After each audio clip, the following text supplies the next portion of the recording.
하나님의 말씀 출애굽기 23장 6절부터 11절까지 봉독해 드리겠습니다. 출애굽기 23장 6절부터 11절까지 봉독해 드립니다.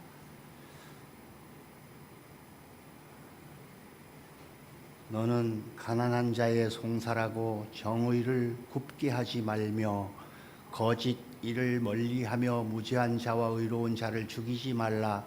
나는 악인을 의롭다 하지 아니하겠노라. 너는 뇌물을 받지 말라. 뇌물은 밝은 자의 눈을 어둡게 하고 의로운 자의 말을 굽게 하느니라.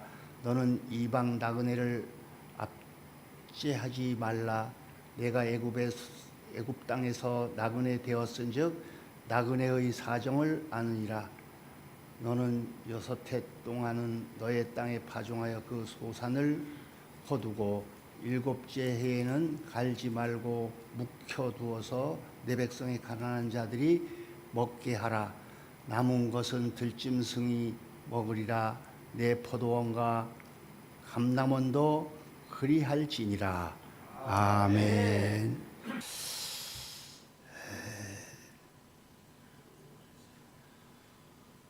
서로 인사합시다. 이제 구정 명절이 며칠 앞으로 다가왔습니다. 새해 하나님의 축복 많이 받으시라고 서로 복을 빌며 인사하겠습니다. 시작. 우리 어릴 때에는요, 신정이라는 게 없었거든요. 그런데 구정을 아주 얼마나 잘 지켰는지 몰라요. 막 보름씩 한 달씩 막 떡을 해놓고 먹고 그렇게 지났습니다. 그때가 돼야 그래도 농경사회에서 양식도 풍성하고 때때 옷도 다 부모님들이 사주고 그래서 제일 좋은 그러한 계절이 아니었는가 그렇게 생각합니다. 그리고 온 동네 돌아다니면서 절을 하는 거예요. 집집이 그냥 나이 많으신 분들은 무조건 절을 하는 거야. 그러면 집집이 전부 먹을 것을 내줍니다. 그날은 아주 배가 터지는 날이에요. 그 절하는 예가 정월 대보름 때까지 막 이어져 가고 그렇게 살았습니다. 이 도시 집중화 현상을 벌이다 보니까 참 요즘은요, 이웃도 그래. 고층 아파트에도 한 채가 보통 30층 이렇게 되는데도요, 아래 위에 누가 사는지, 옆집에 누가 사는지도 몰라. 야, 겉으로 보기에는 참 행복할 것 같은데. 그리고 나는 적성에 안 맞아 그런지 아파트에 살면 꼭 갇혀 있는 기분이고요. 깝깝해 못 살겠다. 그런 생각이 들더라고요. 그래서 우리 며느리도 자꾸 거기 가서 방을 비워놨는데 같이 살자고. 내 방은 썰렁하게 텅텅 비어 있어요. 사용도 안 하고요.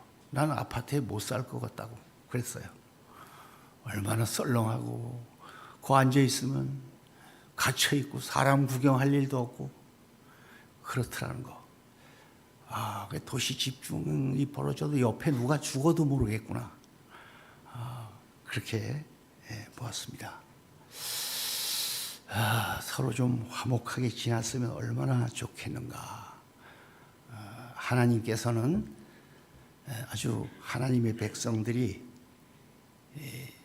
출애굽하여 가지고서도요, 복을 누리며 살도록 그렇게 강조하는 말씀들입니다.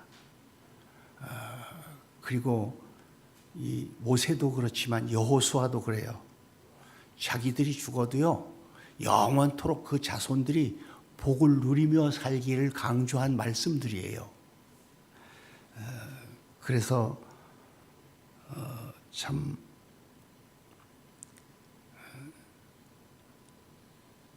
복을 누리지 못하고 더군다나 이 코로나 시대에도 말이에요, 아주 어렵게 사는 집들이 많습니다. 어제도 뭐 한 30대 좀 중후반 된 아저씨가 와서 며칠을 굶어가지고 코로나에 직장도 잃어버리고 이렇게 오갈 데도 없고 그렇게 그렇다고 얘기를 하더라고요. 그래서 참 이 시대가 너무 안타까운 시대입니다. 소상공인들이 거리로 내몰릴 수밖에 없는 그런 시대가 되었음을 볼 수가 있습니다. 그래서 항상 하나님의 축복을 받아야 살 줄로 믿습니다. 하나님의 축복 많이 받으시기를 바랍니다. 그래 항상 이 주일날이면요 잔치 분위기가 돼야 하고요. 항상 즐겁고 기쁘고 감사하고 또 명절이 오면 더 즐겁고요. 그렇게 지날 수 있었으면 얼마나 좋겠어요. 명절을 앞두고 한숨을 쉬고 있는 집들이 얼마나 많이 있는지 모릅니다. 나라와 민족을 위해서 기도합시다. 앞으로 잘 살 수 있게 해달라고, 모두가 다 잘 되게 해달라고요. 교회마다 참 울상을 짓는 교회들이 많습니다. 참 문을 닫아야 하느냐 말아야 하느냐 그런 가게들과 그런 교회들이 얼마나 많이 늘어나고 있는지 모릅니다. 이 일로 인하여서 코로나로 죽는 사람은 1년에 뭐 1000명 안쪽이지만 자살해 죽는 사람은 10,000명이 넘는 게 지금 현실이에요. 얼마나 무서운지 아세요?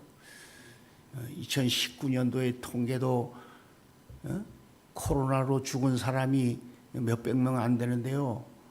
글쎄 자살해 죽은 사람은 13,700명으로 집계가 되고 있습니다. 얼마나 큰일인지 몰라요. 이게 눈에 보이는 것 가지고 지금 쇼하고 있다 이렇게 볼 수 있어요. 진짜 뒤에 골머 터지는 국민들의 아픔은 아랑곳하지 않고 말입니다. 괜히 멀쩡한 사람 죽이려고 하는 이런 수법들 아닌가. 교회만 뭐 들춰가지고 어쩌고 저쩌고. 요 며칠 전에도 건강관리센터 병원에 갔는데 2m 거리 두기 뭐 1m 좋아하네. 옆에 다닥다닥 붙어가지고 병원도 그 야단이야. 지하철은 말도 못해요. 내일도 또 서울 가야 되는데 등과 배가 서로 다 가지고 가야 되는 그런 처지에 있으면서 뭐 고요해가 어떻다고. 와, 참 이 정부가 너무한 거 아닌가 그런 생각이 들고 때로는 하나님이 마지막 시대에 어떤 심판을 하시려는 계획이 가지고 계신가. 이거 코로나가 유가 아닙니다. 진짜 천재가 이루어지면 언제 화산과 지진이 터지고 언제 진짜 변이 바이러스보다 또 더한 변이가 일어날지도 모르는 거예요. 그래서 천국 갈 준비하시기 바랍니다. 그래서 이 땅에 사는 동안요 정말 행복하고 날마다 기쁘고 즐겁게 주님과 동행하며 사시기를 바랍니다. 그러기 위해서는요 첫째 이 성경 전체 우리 계명의 첫째도 그거예요. 하나님의 은혜를 잊어버리지 말아라 하는 것입니다. 항상 하나님 내게 주신 은혜, 하나님께서 날 불러주신 은혜, 죄악 세상 출애굽시켜 주신 하나님의 은혜를 잊지 말아라 하는 사실입니다. 이 모든 지금까지 산 것도 하나님의 전적인 은혜인 줄로 믿습니다. 내가 지금 사는 것 하나님의 크신 은혜입니다. 하나님을 믿게 된 것도 그렇고 정말 내가 오늘도 호흡하고 숨쉬고 걸어다니고 단잠을 달게 자고 단밥을 달게 먹고 살 수 있는 것도 하나님의 은혜입니다. 그래서 우리가 인본주의 사고라고 내가 잘해서 내가 똑똑해서 내가 훌륭해서 잘된 것처럼 살면 안 됩니다.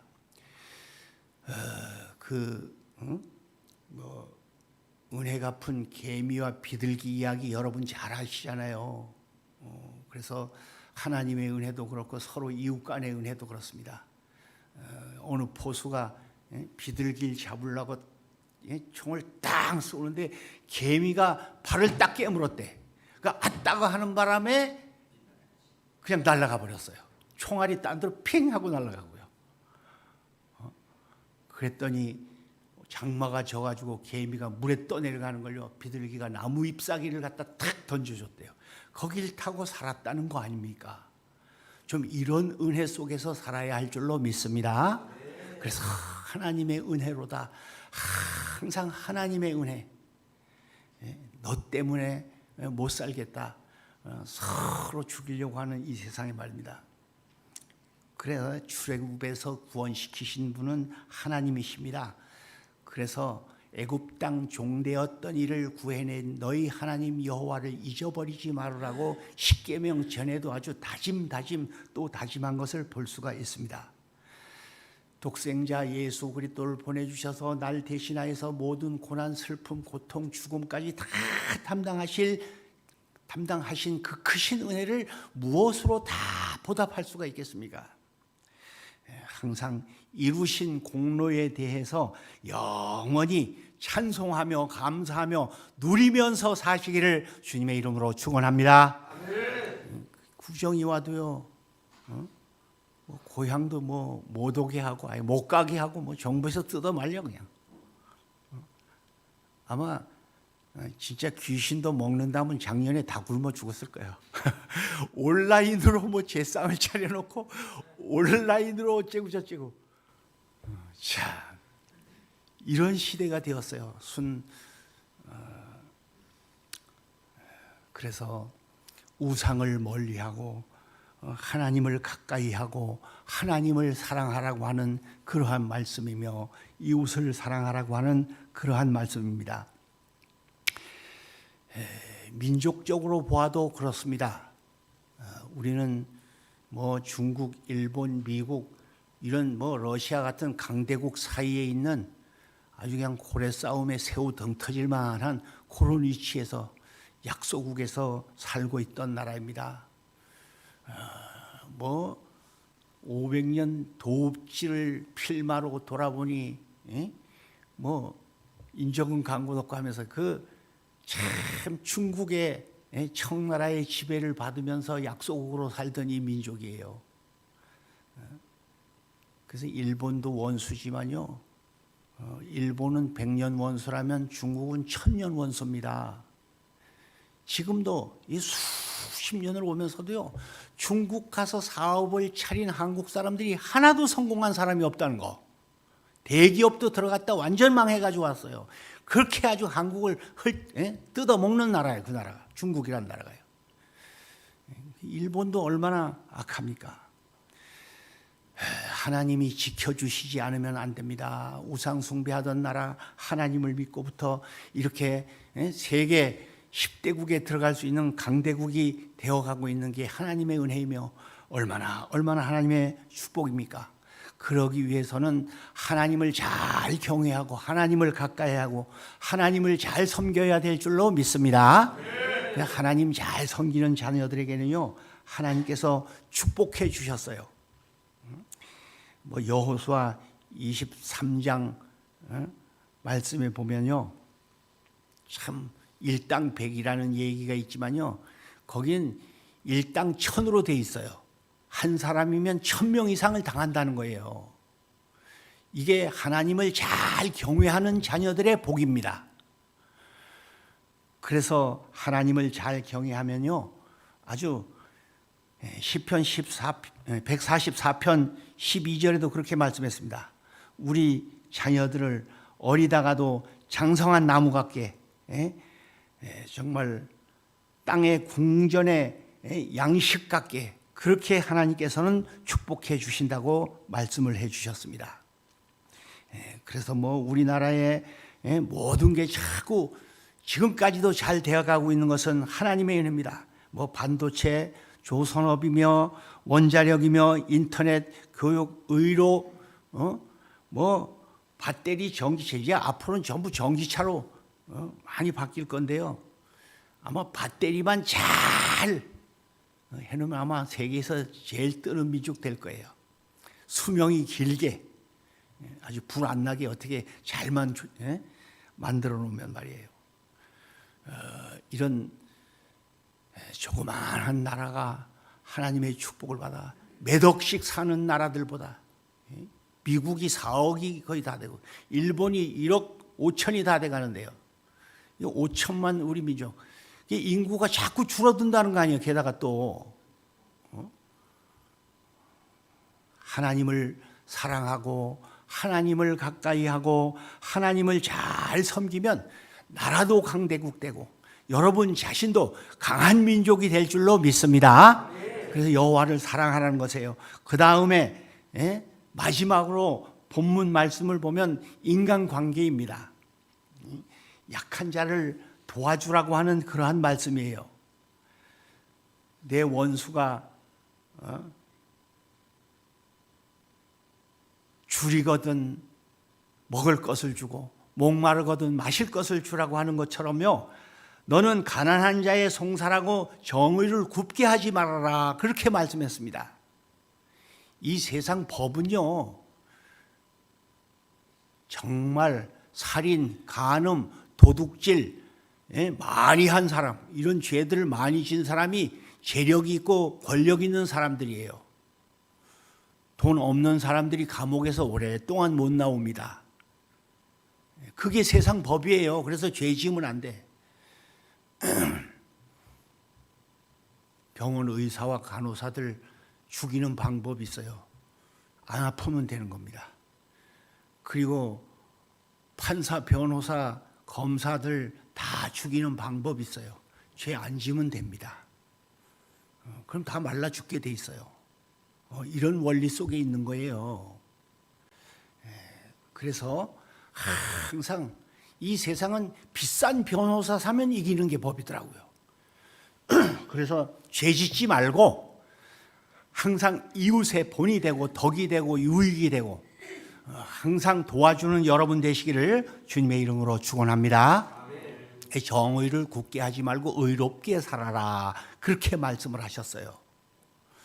하나님의 백성들이 항상 의롭게 살지 못하면 헛되게 사는 것입니다. 그 다음 두 번째는 거짓말하지 말아라, 거짓말을 멀리하라, 그렇게 7절에 말씀하셨습니다. 거짓은 마귀, 거짓의 아비가 마귀입니다. 조금도 가족 간에도 집안 식구에도 이번 명절에도 혹시 전화라도 하고 그러거든 거짓말하지 마세요. 뭐 칼빈은 그렇게 얘기했습니다. 선의의 거짓말도 거짓말이라고. 진실대로 말하고 살아야 합니다. 하나님께서는 진리이십니다. 거짓이 조금도 없으신 분이십니다. 그래서 무죄한 자와 의로운 자를 죽이지 말라. 나는 악인을 의롭다 하지 아니하겠노라, 그렇게 말씀을 하셨습니다. 항상 진실 그대로 말하고 사시기를 바랍니다. 자기 좋으라고 현실 유지를 위하여서 어떻게 했든지 거짓말이라도 해서 임시라도 모면하려고 하는 것은 결코 덕이 안 되고 영광이 안 되는 것이에요. 그래서 항상 진실대로 말해야 됩니다. 누구를 속이면 그건 사기꾼이에요. 그건 뭐 날강도나 다름없는 것입니다. 얼마나 사기꾼들이 판을 치는지 점점 더해요. 앞으로 어려워지면 어려워질수록에요, 더 날강도들이 들끓게 돼 있어요. 항상 조심하시고 진리의 말씀대로 사시기를 바랍니다. 진리를 알지니 진리가 너희를 자유케 하리라고 하셨습니다. 진리만이 우리를 자유케 하실 수 있는 것이에요. 그 다음에 뭐라고 말씀을 하셨습니까? 뇌물을 받지 말라, 그렇게 말씀하셨습니다. 뇌물은 밝은 자의 눈을 어둡게 하고 의로운 자의 말을 굽게 한다, 그렇게 말씀하셨어요. 항상 뇌물. 우리나라에는 권력 있는 사람 앞에 어떻게 해서 출세라도 해보려고 뇌물을 갖다가 다 갖다 바치고 그러는 것을 볼 수 있습니다. 그러니까 자꾸 눈이 어두워지는 것이에요. 그러니까 자꾸만 의로운 자의 말을 굽게 하는 것이다, 그렇게 말씀을 하고 있습니다. 이 뇌물이 괜히 영적인 소경을 만든다고 하는 그러한 사실입니다. 그래서 공짜 좋아하지 마세요. 공짜 좋아하다 망한 사람이 얼마나 많은지 몰라. 사기꾼들에게 속는 사람도 그래. 다단계 같은 이런 것도 처음 보면 그래요. 제발 공짜 바라지 말으라고. 막 유익을 얼마 남겨준다. 순 거짓말이요. 따라합시다. 이 세상에서 공짜는 없다. 예. 심은 대로 거두고 행한 대로 보응받는 줄로 믿습니다. 콩 심으면 콩 나고 팥 심으면 팥 납니다. 적게 심으면 적게 나고 많이 심으면 많이 나는 이 원리입니다. 그래서 이거 어떻게 예수 믿으면서 이게 하나님의 은혜지 공짜 좋아. 아이고 참나 큰일 납니다. 이 공짜가 사람 버리는 거예요. 완전히 망치는 겁니다. 심지 않는 데서 거두려고 하는 것은 도적 심보나 다름이 없는 것이에요. 그래서 괜히 노름하는 사람도 괜히 남 돈 따먹으려고 하지 마세요. 남의 돈을 한 푼이라도 채워주려고 하지 못하고 말이야. 왜 따먹으려고 해 남의 걸 공짜로. 어떻게 했든지 우리 인천 은현교회 성도들은 영적으로 정신적으로 육신적으로 도움을 받으려고 하지 말고 도와주는 여러분 되시기를 바랍니다. 조금이라도 남에게 피해를 주지 말라고 10원 한 장 도와주지 못할 망정 왜 피해를 줍니까? 그것은 하나님의 은혜가 아니에요. 그렇게 사니까 맨날 얻어먹는 거지가 되는 것입니다.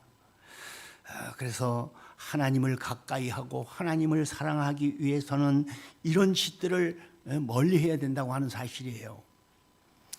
그리고 너는 이방 나그네를 압제하지 말라고 하셨습니다. 이방 사람들 압제하지 말라고 하는 것은 억울하게 하지 말라고 하는 그러한 뜻입니다.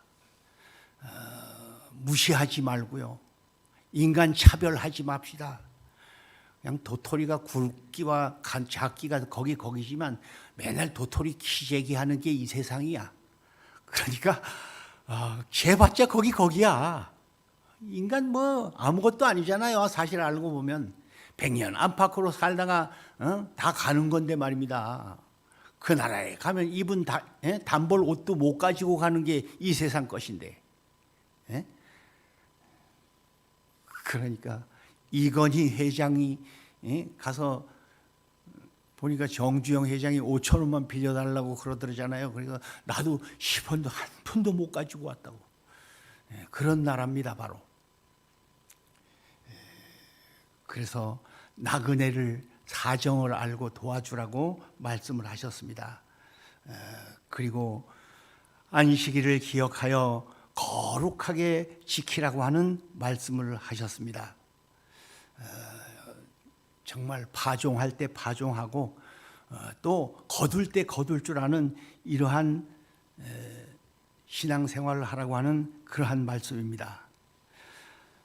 하나님의 백성들, 하나님의 민족들이 우상을 숭배하며 우상에게 절하지 말고 오직 하나님만 경외하며 하나님 제일주로 살아라고 하는 그러한 말씀입니다. 이제 결론으로 말씀을 마치겠습니다. 오늘 이 본문 말씀 총체적으로 하나님과 이웃을 사랑하라고 하는 그런 말씀이 바로 출애굽기 23장 말씀입니다. 그 법도를요 차근차근 다 오늘 다 읽지는 못했는데요. 잘 보세요. 어떻게 살아야 할 방향을 말씀해 주셨어요. 첫째는 하나님을 사랑하고 하나님의 은혜를 잊지 말고요. 그 다음에 이웃을 항상 도와주며 살고 덕이 되고 유익이 되며 살아라고 하는 그런 말씀입니다. 하나님 제일주의로 승리하는 여러분 되시고 여러분 세월이 갈수록 자자손손이 여러분 가문이 잘 되는 나라와 민족이 잘 되는 교회가 잘 되는 역사가 함께 하시기를 주님의 이름으로 축원합니다. 기도합시다. 우리 주여 한번 부르시고 통성으로 기도합시다. 주여